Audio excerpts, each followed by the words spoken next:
The ideal little family, Mom, Dad, Megan, and I, remembers those times as if they were yesterday.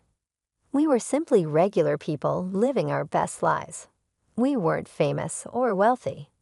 Despite his constant focus on numbers as an accountant, Dad would light up when he arrived home. Mom was a teacher who, wherever she went, shared compassion and wisdom.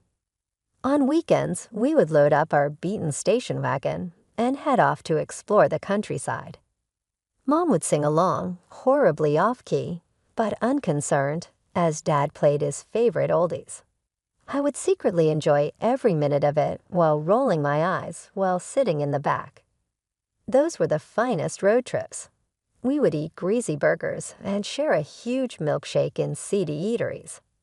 "I'm just testing them for poison, sweetie," Mom would say every time she took my fries. We would visit the local mall when we weren't on the road. I would bring them from one store to another, begging for the newest toys and trying on absurd costumes.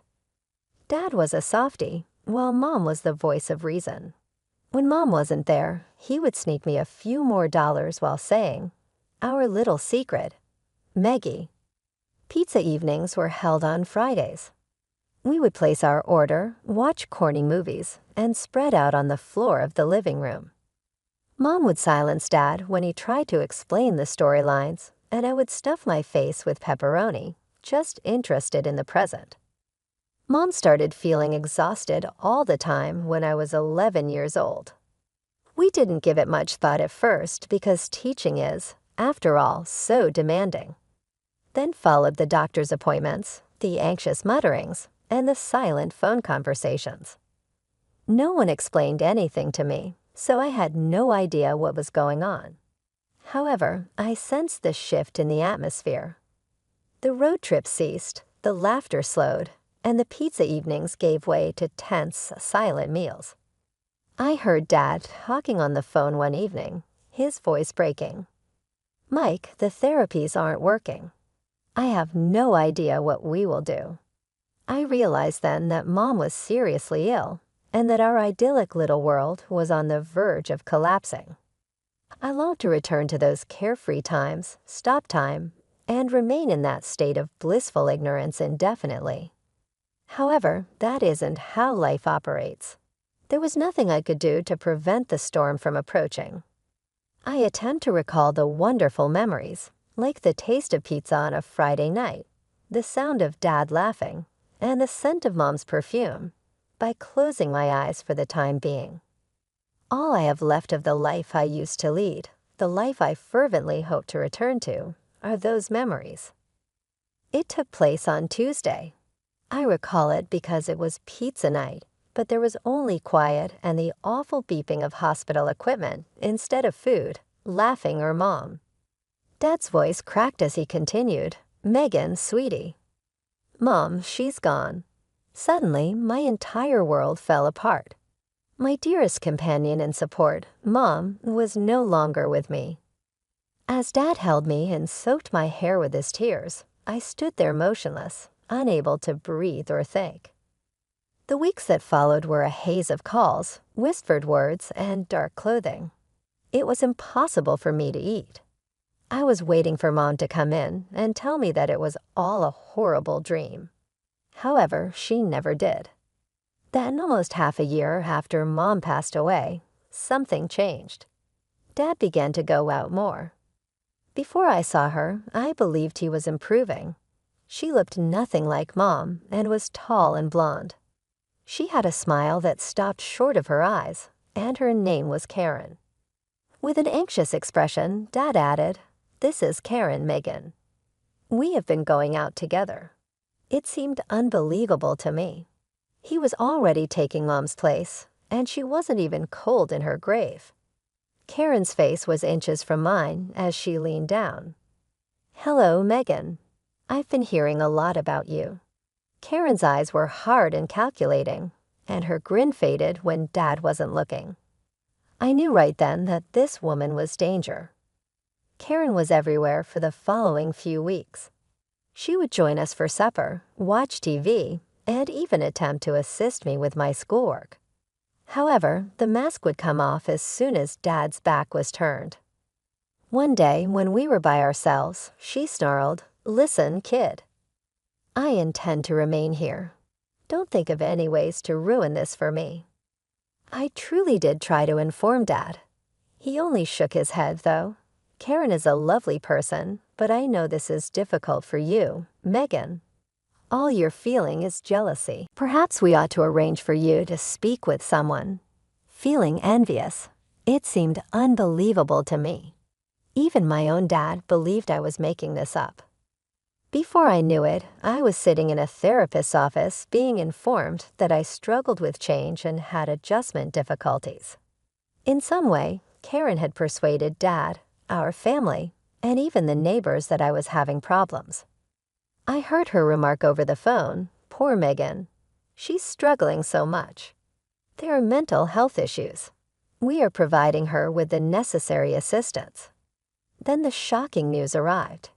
Dad broke the news 1.5 years after Mom passed away. "We're getting married, Karen, and me. To allow you time to acclimate, we decided it would be ideal if you spent the summer at camp." However, I was aware that they were shipping me off so that my sour face, as Karen described it, wouldn't mar their wonderful day. Knowing that everything would be changed when I returned, I set out for camp with a sad heart. There was nothing I could do to stop my family from changing, therefore my house would no longer be mine. I returned from camp with a knot in my stomach. The house looked the same from the outside, but as soon as I stepped through the door, I knew everything had changed.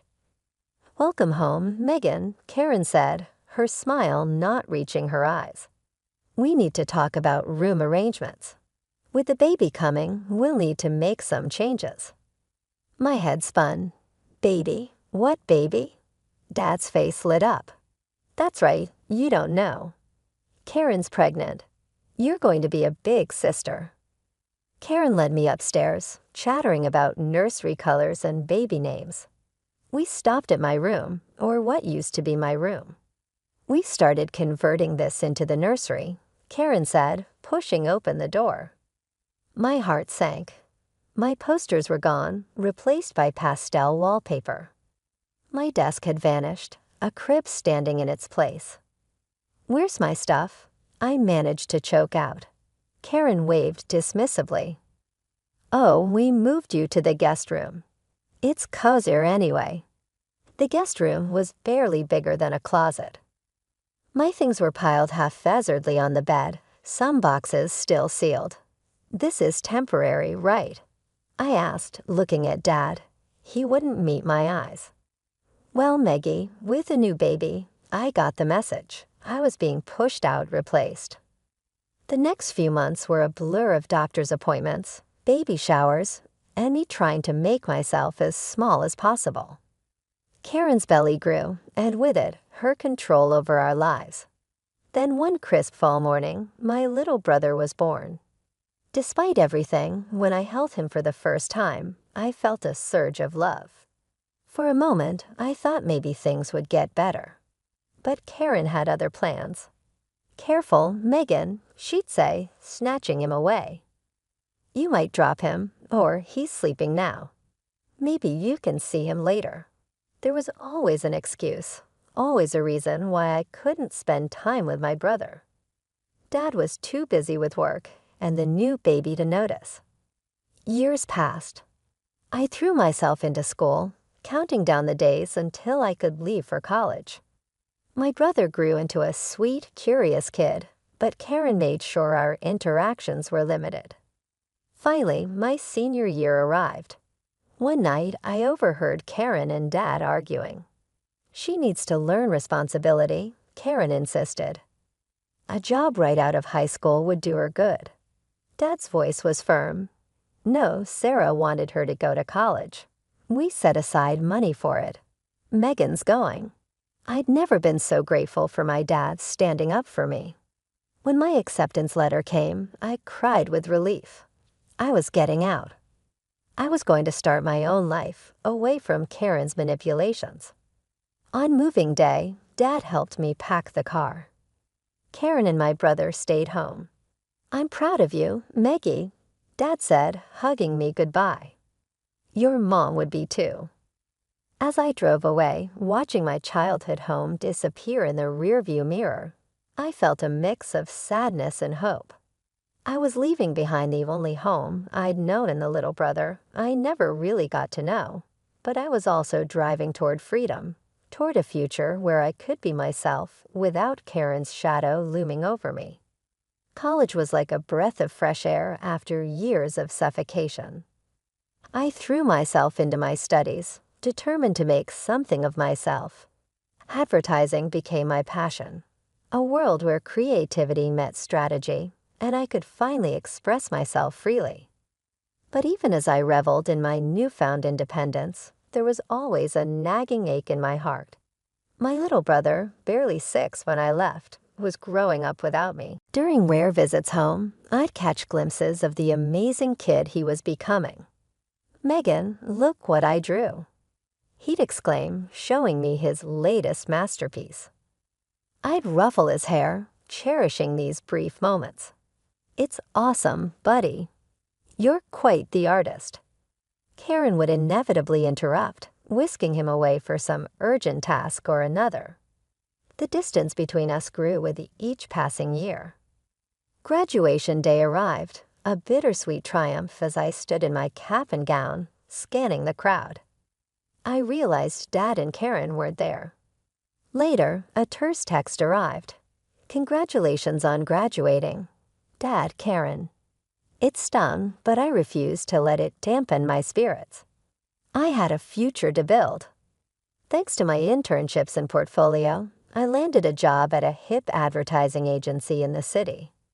Grandma, Mom's mom, and my guardian angel helped me secure a tiny but cozy apartment. "Your mother would be so proud," she said, pressing a check into my hand. "This is for rent. She always wanted you to have a good start." Life settled into a comfortable rhythm. Work was challenging but rewarding. I made friends, went on dates, and slowly began to heal from the wounds of my past. For 3 years, I lived in relative peace, with only occasional awkward holiday visits to break the calm. Then out of the blue, my phone rang. Dad's name flashed on the screen. "Megan, it's Dad. I have some news. We've sold the house and bought a new place, bigger, more modern. I was hoping, well, would you help us move? It might be a good chance for us to reconnect." I was speechless. After years of distance, this sudden olive branch felt surreal. "Karen would be happy to see you too," he added, though I doubted that. "And your brother, Megan, he's 12 now. He asks about you all the time." I closed my eyes, weighing my options. Part of me wanted to refuse, to protect myself from more hurt. But another part, the part that still missed my family and longed for reconciliation, won out. "Okay," I said finally. "I'll come." "Great." Dad's relief was palpable. "I'll text you the address. See you this weekend." As I packed a bag for the weekend, my emotions swirled. Hope mingled with anxiety, excitement with dread. Whatever happened, this visit would change everything. I just didn't know if it would be for better or worse. I pulled up to the address, my jaw dropping at the sight. The house was enormous, all sleek lines and modern architecture. It looked nothing like the cozy home I grew up in. Taking a deep breath, I walked to the front door and rang the bell. Dad opened it, a hesitant smile on his face. "Maggie, you made it." "Hi, Dad," I said, stepping inside. Karen appeared behind him, her smile as plastic as ever. "Megan, how nice of you to come," she said, her tone suggesting anything but. I looked around, expecting to see my brother. "Where's?" "Oh, he's staying with my parents for the weekend," Karen cut in smoothly. "We thought it would be easier to move without him underfoot." The look in her eyes told me everything. This was deliberate. She'd made sure my brother wouldn't be here. denying me even this small chance to reconnect with him. Swallowing my disappointment and anger, I forced a smile. So where do you want me to start? For the next few hours, I threw myself into the work. I scrubbed floors, arranged furniture, and hung curtains. It was easier than trying to make conversation with Dad or enduring Karen's false pleasantries. As I was sorting through some boxes in what would be the study, I came across a pile of framed photos. My heart stopped as I recognized one particular frame. It was a portrait of Mom, the one that used to hang in my childhood bedroom. Her smile beamed at me from beneath a layer of dust. Clutching the photo, I walked into the living room where Dad and Karen were discussing paint colors. "Dad," I said, my voice shaking slightly. "Why is Mom's picture in a pile of junk?" Dad's face fell, a mix of guilt and sadness crossing his features. He opened his mouth to speak, but Karen beat him to it. "Oh, that old thing," she said dismissively. "We decided those photos don't really fit with the new decor. They're a bit superfluous, don't you think?" Superfluous. The word hit me like a slap, my mother's memory reduced to an outdated decoration. Superfluous. I repeated, my voice dangerously low. "This is my mother, your wife," I added, looking at Dad. Dad at least had the decency to look ashamed. "Megan, we didn't mean." But I was already moving, gathering up every photo of Mom I could find. I found her old jewelry box, a few of her books. Without a word, I carried them out to my car, ignoring Karen's protests and Dad's weak attempts to explain. As I placed the last item in my trunk, I felt a storm of emotions threatening to overwhelm me. Anger at Karen's callousness, disappointment in Dad's spinelessness, and a deep aching sadness for the mother I'd lost and the family that seemed beyond repair. I slammed the trunk shut, the sound echoing in the quiet street. For a moment, I considered getting in the car and driving away, leaving this mess behind once and for all. But something stopped me.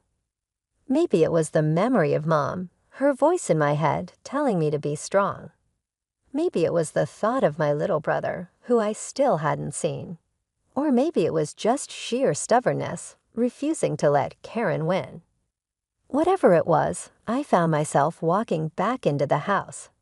Karen was nowhere to be seen, probably hiding to avoid confrontation. Dad stood in the hallway, looking lost. So I went back to cleaning, trying not to think about Dad's betrayal. As I was about to leave, Dad caught my arm. "Megan, wait. There's something else." I turned, eyebrow raised. "What now?" He shifted uncomfortably. "We're having a housewarming party in a few days. We would really appreciate your help."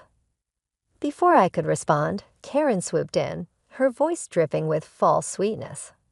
"Oh yes, Megan, we could really use your assistance. Perhaps you could handle the catering. I'll take care of the cleaning, invitations, and overall organization." I opened my mouth to refuse, but Dad jumped in. "Please, Mickey. All our relatives and friends will be there. We can't manage without you."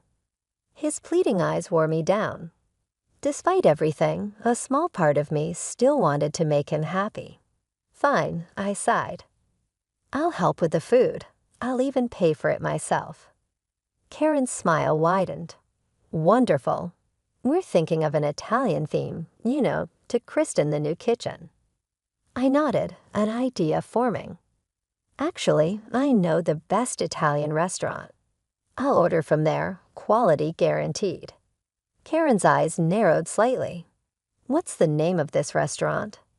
"Bella Nod," I replied, watching her carefully. She nodded, looking satisfied. "Sounds perfect. We'll leave it in your capable hands then." As I drove home, I couldn't shake the feeling that something was off. Karen's sudden agreeableness was suspicious, but I pushed the thought aside, focusing on the task at hand. Over the next few days, I threw myself into planning the perfect menu. I called my friend Maria, owner of Bellet. "Megan, it's been too long," she answered cheerfully. "Hey Maria, I need a favor. My dad's having a housewarming party and I'm in charge of food. Think you can help me out? For you anything. What are you thinking?" We spent an hour crafting the perfect Italian spread. Antipasti platters, handmade pasta, tiramisu for dessert, the works. I spared no expense, wanting to prove I could handle this responsibility. After finalizing the order, I felt a mix of anticipation and nervousness. Despite everything, a small part of me hoped this party might be a turning point. Maybe, just maybe, we could start to heal our fractured family. The next week dragged by slowly. I kept myself busy with work, but my mind often wandered to the upcoming party. I checked and double-checked the order, making sure everything was perfect. The day before the housewarming party, my phone rang. It was Maria from Bellet. "Hey Megan, I'm a bit confused. Your stepmother called yesterday and asked to move the food delivery to today. Did the party date change?" My heart sank. "What? No, it's supposed to be tomorrow."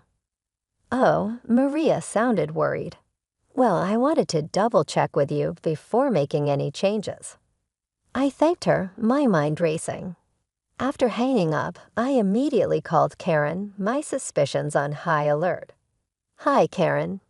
Just wanted to confirm the party details for tomorrow," I said, keeping my voice neutral.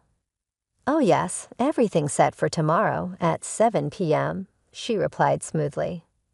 "We're looking forward to it." I thanked her and ended the call, my hands shaking with anger and disbelief. It was clear now. Karen had tried to change the delivery date behind my back. She wanted me to miss the party entirely. Taking a deep breath, I called Maria back. "Hey, it's me again. I need to cancel the order," I said, my voice tight. "Cancel? But Megan, are you sure? It's a lot of food, and it's all paid for." "I know. Keep the payment. Consider it a gift. Use the food for the restaurant if you can." After hanging up, I sat in stunned silence. The betrayal stung, but a part of me wasn't surprised. This was classic Karen, always finding new ways to push me out. The same evening, curiosity got the better of me. I opened my social media and saw my cousin was live streaming from the party. There it was, the housewarming in full swing, happening right now, a day early. I watched, a mix of hurt and anger building inside me, as Karen showed off the new house. She preened for the camera, pointing out design features and accepting compliments from guests. Suddenly, a voice off camera asked, "Where's Megan?" I thought she'd be here. Karen's face changed, a look of false concern replacing her smile. "Oh, you know Megan. She's always been a bit unsociable. Some mental health issues, poor dear. She said she couldn't make it." I felt like I'd been punched in the gut. Mental health issues? Unsociable? The lies flowed so easily from her lips. Karen quickly changed the subject, steering the conversation back to the house. "Napu's ready for some amazing Italian food. It should be here any minute." The guests cheered, and Karen beamed at the camera. Half an hour passed, and I could see the guests starting to look restless. Karen's smile became strained as she kept assuring everyone the food would arrive any minute now. I couldn't tear my eyes away from the live stream. Karen's perfectly crafted facade was crumbling before my eyes. Her smile had become a grimace as she dialed the restaurant's number, the speakerphone amplifying every word for the gathered guests. "Hello, Bellet. This is Karen. Where is our food order?" The response was clear and devastating. "I'm sorry, ma'am, but that order was canceled earlier today by Megan. There won't be any delivery." Karen's face contorted with rage. "What? That little?" she shrieked, turning to my father. "Call Megan right now." Dad, looking flustered, pulled out his phone. I watched, heart pounding, as he dialed my number. When I answered, his voice boomed through the speakerphone. "Megan, how could you cancel the food order? You've ruined everything." Taking a deep breath, I replied calmly, "Dad, why did you change the date of the housewarming? Why wasn't I invited?" The room fell silent. Dad's face paled as he stammered, "We," Karen said. Murmurs rippled through the crowd. Guests exchanged meaningful glances, eyeing Karen and Dad with suspicion. Suddenly, Karen snatched the phone from Dad's hand. "You ungrateful brat," she screeched. "After everything we've done for you, you're trying to sabotage us, aren't you?" I let her rant for a moment before speaking, my voice steady and clear. "I think everyone can see now who really has mental health issues in this family, and it's not me." Karen's hysterical shouting filled the room, but I could see the damage was done. Guests were backing away, some already heading for the door. "I'm done being your scapegoat, Karen," I said firmly. "And Dad, I'm done watching you choose her over your own daughter. Goodbye." With trembling hands but unwavering resolve, I hung up the phone and terminated the live feed.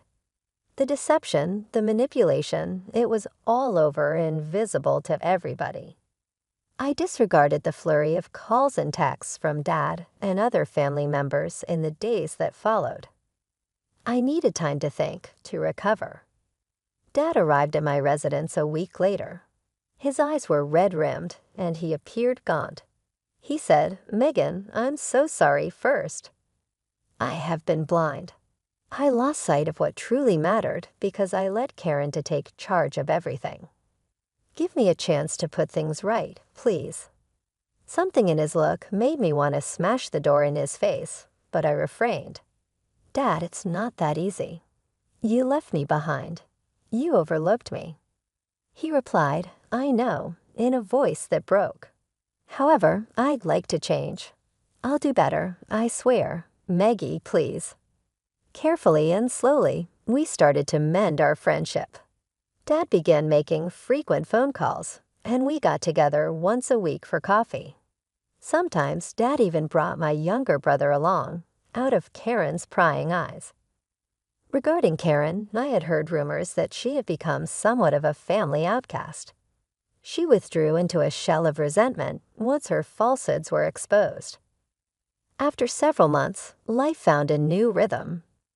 I poured myself into my work and worked my way up the advertising agency's ranks. Fueled by the emotional anguish I had experienced, my creativity blossomed.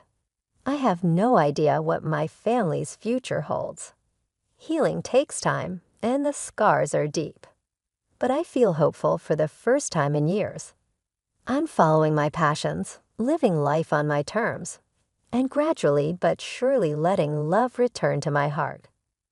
I can just hear Mom saying, "You're stronger than you know, Maggie," as I gaze out my apartment window at the city lights. And what do you know? She was correct.